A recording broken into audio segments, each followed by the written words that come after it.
AOC is freezing her eggs and posting about it and everyone has an opinion. Is it a PR stunt?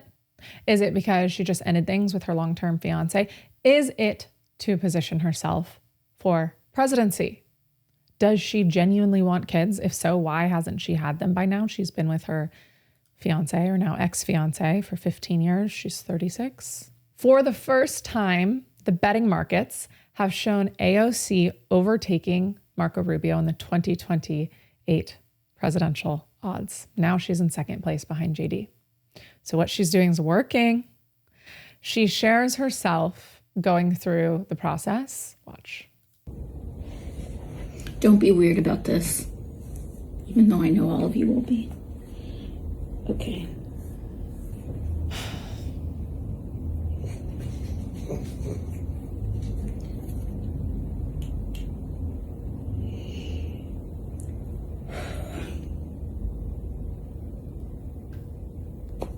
That wasn't so bad.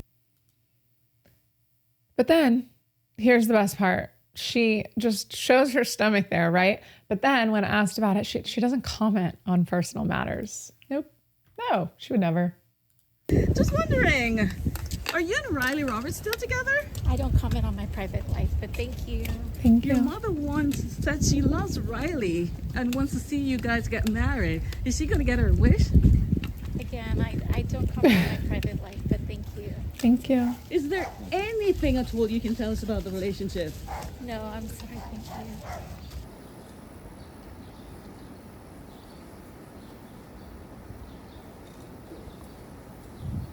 So she's doing this, all a PR stunt, while posting about what seems to be her personal details. People are speculating this video that she also posted was about her ex-fiance that she just split from. We're not exactly sure, but she did delete the following video. By a loser, I mean someone who doesn't respect women, someone who doesn't respect you, someone who doesn't treat you well, someone that doesn't support your growth as a human. I feel like that's pointed to the ex. Like, girl, you've got to double down. Use the at button. If you're going to post it, keep it up. Say it with your whole chest. Tag him if this is about your ex-fiance. And I say this with a lot of sympathy. She's going through something. She's going through something. Obviously, she even posted this.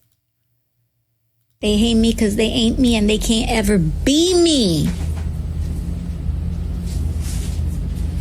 You couldn't waterboard that video out of me. That's mentally unstable. It's probably not somebody who we should ever have as our president. Sorry. Like, obviously she's going through it and she's taking it to the internet to have this mental breakdown. And maybe this whole egg freezing thing is actually genuine. I probably believe it is because she's 36 and she's a woman. Women have biological desires to have a family. She wants the potential of having a family, but I think she also wants to chase the presidency and is now single, allegedly. So she's looking at her options and she knows the press this is going to bring. It is a PR stunt. No one is sharing this publicly without knowing the kind of attention it's going to bring. The Republicans are also attacking her, which is good for her because she's proving the point that the party that claims to be for family values and women having babies are hating on her for trying to do so and taking control of her narrative and life. So to the independents and to the Democrats, they're like, the Republicans are claiming to be this party of family, party of women, and party of wanting, encouraging women to have kids. And look at them hating on AOC for doing so. It's smart. And she's being vulnerable. She's connecting with women. Most women out there sympathize with her. I do. And I fully disagree with her. My brain obviously doesn't associate sympathy with logic or competency, but a lot of women cannot differentiate. It's why we have suicidal empathy. But women will watch this, will watch AOC's journey and totally understand and feel for her and think she's some warrior for the country that's sacrificing her want for a family, for the greater good of this country or whatever. It's hard not to relate to this. As someone who hates her policies, who doesn't like what she stands for, it humanizes her. I've been watching. There's been things that she said where I've been like, yeah, I get that. Totally understand. Fear statements like, if you choose not to have a kid, or if you don't have a kid, you're going to die alone. There's going to be no one to take care of you. All of these statements, let me keep this on. All of these statements are fear-based statements. And I would argue that making a choice from that place is not what I want, not what I would want for myself. I want women to make these choices from a place of self-assuredness and from a place of security. I had a conversation with a very close friend of mine a few years ago, and I was talking to her about some things, and one of the things that she said to me while we were having dinner that completely reset my brain was she said, what if you're happy in every scenario? It completely reset my brain. Well, let's not do that. Don't be weird. One of the things I've gone through in this process is coming to this place of I'm going to be happy no matter what. And I think that is something that a lot of the people who try to control women are most afraid of, is us realizing that we can be happy in a lot of different ways. Our most biological need is to reproduce. It's what we're here for. Yes, you can find happiness in any situation. If you can't have kids, you can be happy, but she's selling a lie. She's selling this idea that women don't need children to feel fulfilled. The reason we are on Earth is to procreate. It's nature, it's instinct, it's how we ensure the survival of our species. And she knows it. It's why she wants the option of freezing her eggs and having children. Nurturing is female desire. The rewriting of basic biological truths that the Democrats have been pushing, that she has been pushing, is a lie that has serious societal consequences, and she's sharing them, the societal consequences. She is a result of the lie that's been spread without even realizing it. And now she's pretending to be some champion for bodily autonomy. It's really sad. And then, not to mention that most eggs that get frozen do not result in a child. Roughly 2 to 5% of all frozen eggs ultimately result in a live birth, but that's obviously skewed by the usage rates. So among the eggs that are actually thawed and used, the live birth rate per egg of the thawed eggs is typically around 2 to 6%. She knows this. A lot of women don't know this. So she's sharing the journey. And all of a sudden, you have these women that are invested in her life, or men that are invested in her life. People are cheering her on because it's what we do. We get behind somebody, we relate, and we have empathy. And we women want to nurture and see other women nurture. It's kind of like we have these biological differences that the left has been trying to erase.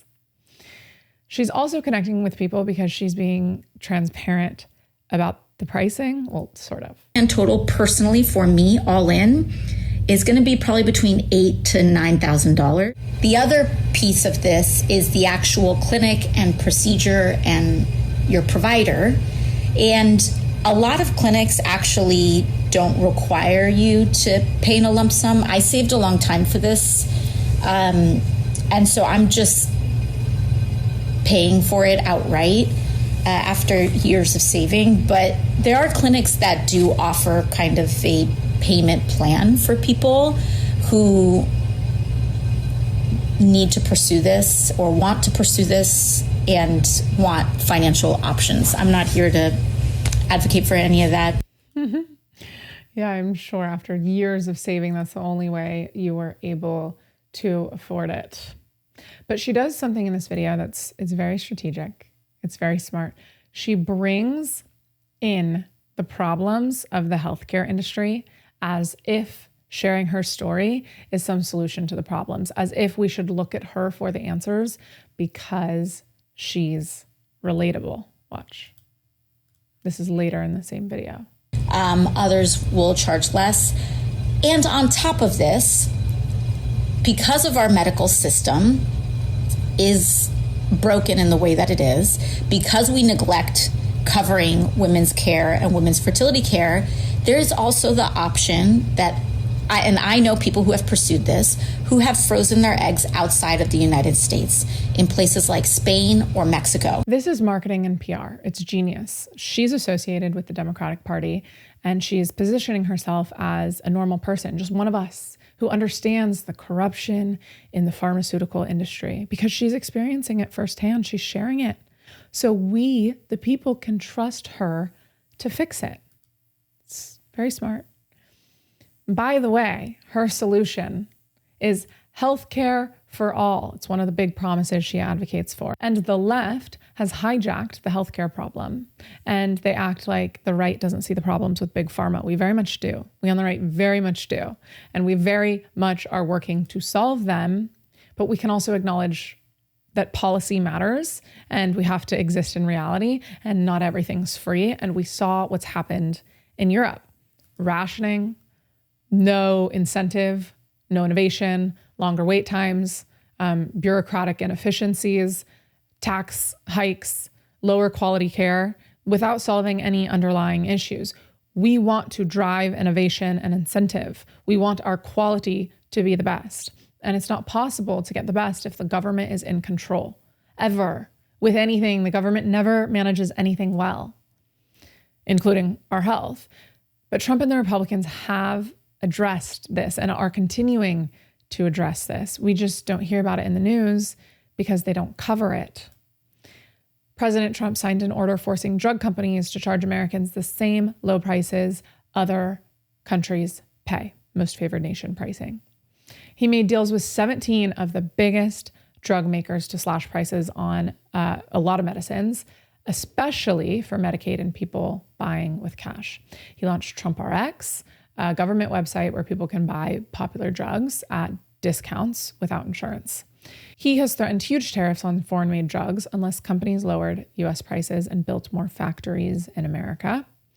He's gotten companies to cut prices on high-cost drugs like cholesterol meds, HIV treatments, asthma inhalers, and diabetes and weight loss shots for direct buyers. So it's not like the Republicans are over here saying everything's fine. Let's just let big pharma be corrupt. No, not at all. We hate big pharma. The Maha movement's like completely against. We think everything's poisoning us. That's what we think. And we see the problems and we are working to fix them. But AOC is appealing to the average person who's not plugged into politics and who just hates Trump. It is really sad to watch because I do feel for her. Of course you do. But she knows what she's doing. And she's being strategic by choosing to share this part of her life. It's all very calculated. So we will see. And she's going to have people rooting her on and cheering for her. She's like an influencer, politician. It's interesting. Like, comment, share, subscribe. We'll see you next time.